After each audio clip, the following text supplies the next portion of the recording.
মধ্যে স্কুল রেডিনেসটা বাড়ে কিনা। আমাদের প্রাইমারি অবজেক্টিভ হচ্ছে স্কুল রেডিনেসটা তাদের মধ্যে তৈরি করা। আমরা যদি একটি গবেষণার স্টাডিটা দেখাই, আপনারা দেখেন আমরা দুইটা ম্যাপ দিয়েছি, একটা হচ্ছে কুষ্টিয়া এবং গাইবান্ধা। আমাদের প্রজেক্ট বাংলাদেশের দুইটা ডিস্ট্রিক্টে হচ্ছে, ঠিক একইভাবে নেপালেও দুইটা ডিস্ট্রিক্টে ওখানে কাজ করা হচ্ছে, ঠিক তেমনিভাবে আফ্রিকার তানজানিয়াতেও দুইটা ডিস্ট্রিক্টের উপর আমরা কাজ করছি।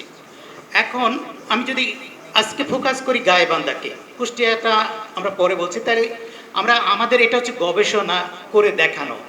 আমরা এই গবেষণার মধ্যে আমরা এখানে আমাদের যে সাব ডিস্ট্রিক্ট আছে 7টা sub district, MI right?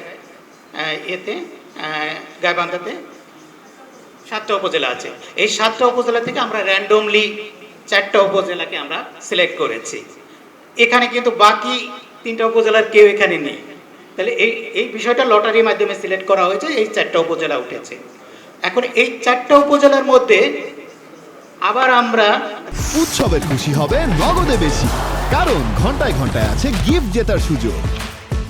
Randomly select করব 2টা উপজেলা থাকবে যারা আমাদের এই প্যাকেজটা পাবে, আর বাকি 2টা উপজেলা আছে যারা এই প্যাকেজটা পাবে না। যারা পাবে না তারা হচ্ছে আমাদের কন্ট্রোল গ্রুপ, আর যারা পাবে তারা হচ্ছে আমাদের ইন্টারভেনশন গ্রুপ। এখন প্রতিটা ইন্টারভেনশন যে উপজেলাগুলো থাকবে, 2টা উপজেলা ইন্টারভেনশনে পড়বে। এই প্রতিটা উপজেলা থেকে আবার ধরেন প্রায় 100টা স্কুল আছে এক্সাম্পল, আমরা 100টা স্কুল থেকে আবার র্যান্ডমলি আমরা সিলেক্ট করব 5টা স্কুল। তাহলে আমাদের ইন্টারভেনশনের 2টা উপজেলা, তাহলে 5 দুগুণে 10টা, তাহলে আমার গাইবান্ধাতে 10টা থাকবে ইন্টারভেনশন স্কুল এবং 10টা থাকবে আমার কন্ট্রোল স্কুল। এই 10টা ইন্টারভেনশন স্কুলে যে টিচার থাকবেন, প্রি প্রাইমারি টিচার এবং হেডমাস্টার এখানে আছেন, তাদেরকে আমরা কি করব, এই প্যাকেজের উপর তাদেরকে আমরা প্রশিক্ষণ দিব। প্রশিক্ষণের মডেলটা আমি একটু পরে বর্ণনা করছি।